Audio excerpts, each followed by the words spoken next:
Having non-human species arrive on any of the stations on the far sides of human territory is very common. Most Earth or human based goods are sought after by pretty much every single species out there. Station Leroy is one of many on the perimeter. The only place one can actually see humans, if you pardon the pun, in person. Humans are incredibly territorial. If you go past these stations, you better be well armed because they will come at you. Suddenly, you'll have a ship right there next to you telling you to turn around and go. And if you do not comply, next thing you know, you're going to have a fleet standing in your way. And then you really don't want to know what happens after that. The station itself is a complete plethora of amenities for anyone who wants to relax after a long trip across the galaxy. These amenities are legal and some not so much. There are different, what the humans call bars, all over the place. Different bars are there to help out with everyone else, to help them to relax after a long trip. In a place called an oxygen bar, this is where the inkies hang out. They gravitate to these places immediately after they're done with work because for their species, pure O3 is what gets them intoxicated.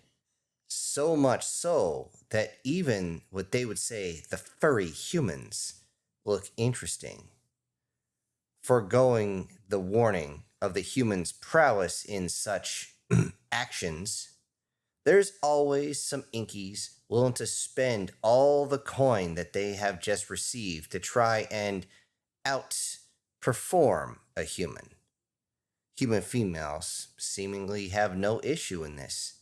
The look of confidence that they always have as the inkies make their way out of the bar, being so intoxicated, they shine as they drag their thin amphibious tails behind them, and the human female always right on one of their arms. Of course, they kind of have to because more often than not, they're staggering out of the bar as their solid black skin shimmers in the light. Before departure of their ship, these inkies are either found in the medical bay trying desperately to get fluids in their system or repair some damage, or they're slowly dragging themselves across the deck, so exhausted that they are not even able to walk on their four legs. Hell, they're lucky if they can get one under them, they're so drained. This, of course, is entertainment for everyone, but it's always interesting to see a female human carry one of the inkies back, usually only carrying in one arm as all four of their legs are just dragging on the deck plates, and then drop him at the end of the launch bay. The female always also has a look of annoyance as the inky claims on how She wouldn't stop. I can't move.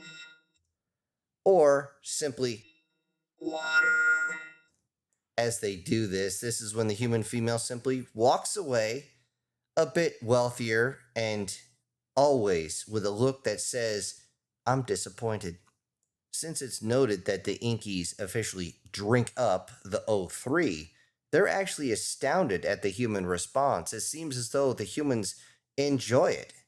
They enjoy it very much, but it seems as though they can just put much more in their system than an Inky can even think of. And this makes many of them, especially if they've never gone drinking with a human before, simply say, By the great maker, humans can drink. with another species that visits regularly, the blinky, it's the same. Although the blinky are into real sweet things.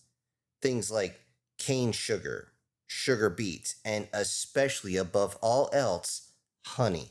All of which have an extremely strong intoxicative effect on their species.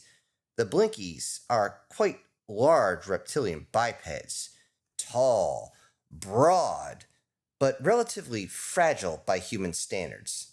Reason being, the 0.61G makes their bones fragile. Even though they are officially Death Worlders, they're, well, just not up to par. Yet after drinking shot after shot with humans, making Blinking's desire to test their prowess, especially in battle, those that chose to fight claw to hand with humans quickly find themselves needing to regenerate. This is very common, especially after a few shots of some very strong stuff the humans call crush. After even what the humans call one can, the blinkies are so intoxicated that they have so much liquid courage in their system that they actually have trouble standing up without support. Many times they would wave back and forth as they stay there, yet their pride makes them believe that the humans are small, they're weak, and I'm sure they're just as intoxicated as I am.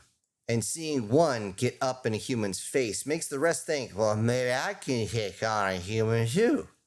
But after hearing what they hear and watching the pain on one's face of having their bones twisted and broken, shattered inside, intestines rearranged from constant strikes to the body, or parts completely removed, regardless of what the humans do, there's always a need to regenerate the muscle because it seems though as soon as they try to get in any type of pushing, shoving, clawing match, it seems like the humans will pull with such force that it hyperextends everything. And of course, muscles tear at that point. This is why the majority that have ever drank with the humans before, because they say, well, the humans are fun to hang out with, try not to get sloppy because they know if they get sloppy, they're going to get aggressive. They get aggressive, they're going to get beat up. They're going to end up probably missing some pieces. So they just stick with root beer. The pinkies, on the other hand, actually drink the same beverage, but it's not for the sugar. No, not for the sugar content at all. Instead, these insectoids get very interested and very intoxicated from the caffeine content. There has actually been arguments over the shipments of soda because of this. However, humans are always there to make sure everything goes where it needs to. However, fairly soon, if it wasn't the soda, the pinky were interested in something that humans call coffee. For some reason, it cannot be grown on any other planet except Earth or inside the human territory. No one knows because humans keep a very tight lid on this. Still, it is the number one trade to the pinkies. But that does not shock the pinkies at all that the humans would want to hold on to the commodity. No, what shocked them the most is how much coffee the humans will put down in the simple morning as they just awaken. And they would always ask, how could you drink so much on that? And humans would simply hold their cup in their hand and say, well, it starts my day off right. And then proceed to consume enough to put any pinky on the ground. To look at the pinkies, you would think that they were human in appearance. Well, with the exception of the fact that the pinkies have 4 eyes, 4 arms, and they have an exoskeleton, which by human standards is, as they put it, surprisingly soft. This is probably because the pinkies actually come from what the humans call a paradise world, and they're quite friendly. Very friendly. And more so when they drink. Due to the matriarchal society of the pinky, that means that the crews that end up in human territory are almost exclusively female, mixing a long trip in just a tiny little box as they make their way to the territory, then wanting to relax, then add on excessive caffeine. That means that things are going to happen. And it doesn't help that excessive caffeine use for the pinkies means that it will activate their mating cycle. Since the possibility of offspring between them and a human is actually confirmed at 0.00%, this means there's no issues. Well, at least there shouldn't be.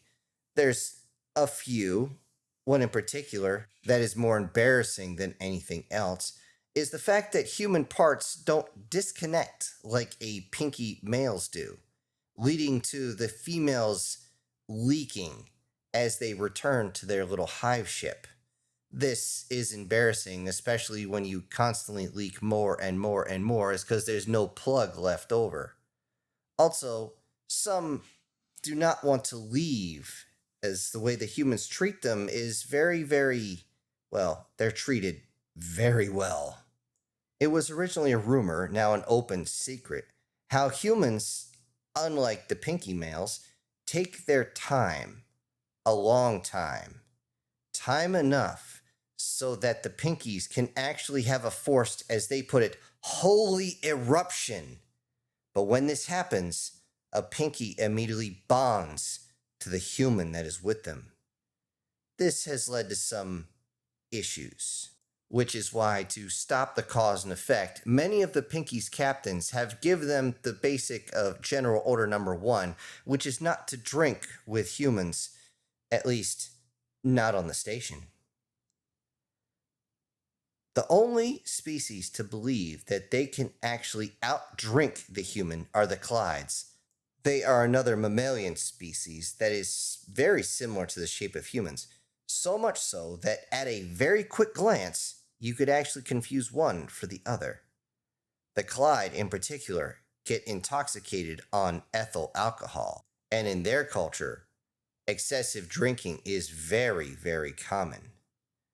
This is also the biggest requested item in trade is human alcohol, as it seems that humans have a very big knack for making the most delicious, the most robust, and the most potent liquors out there. The stronger the liquor, the older the liquor, the better, and it always sells for high. On the station, the Clydes always try to outdrink any humans that they find.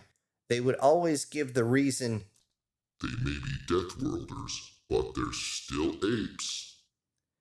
whenever a Clyde tries to drink a human under the table, the result is always a mix of the Clyde being sent to the medical bay to get their stomach pumped and a whole bunch of fluids put into their body, the Clydes getting in a fight before being sent to the medical bay to have parts realigned and parts put in to keep them aligned while they knit, the Clydes getting frisky and insistence before a female human either takes him to her billet or starts swinging.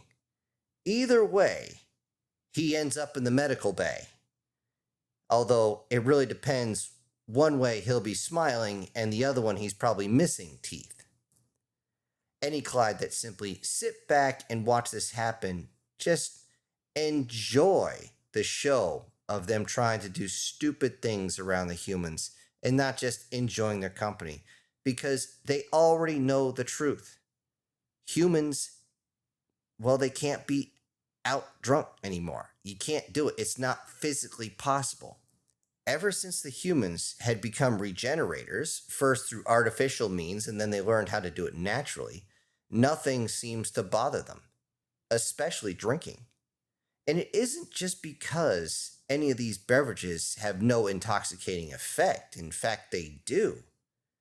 It's just due to the fact that the regeneration of liver cells is, well, the reason they can't get intoxicated. Everything's broken down so fast in the bodies that by the time they start feeling intoxicated, it's already gone. They would have to put down liquor so strong that you could literally light it on fire and it would explode. On one of the distant stations, one of the old Clydes that was actually working there asked, "Do you not want to get intoxicated like others?" The answer was always the same, although it was different amalgamations.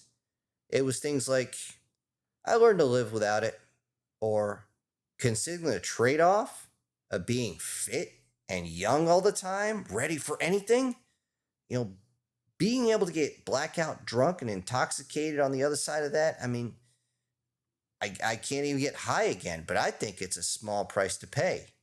And the humans at the end of the conversation would always end with this question: if you could give up drinking to be the best you could possibly be physically, pretty much forever, wouldn't you?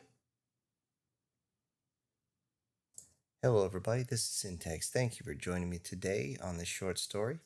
Now, before I go, I need to say that today's winner is Chris Dixon, and I need to also send out a very big thank you to the supporters of this stream, and they are Sir, MTF Guard, SS Demon, Guardian Sage, Erica Gem, Douglas Scarborough, Joseph Blosh, and Prozac and Pancakes. Thank you all so much for supporting the channel. Everybody else, I'll see you on the next one. This is Syntax, punching out.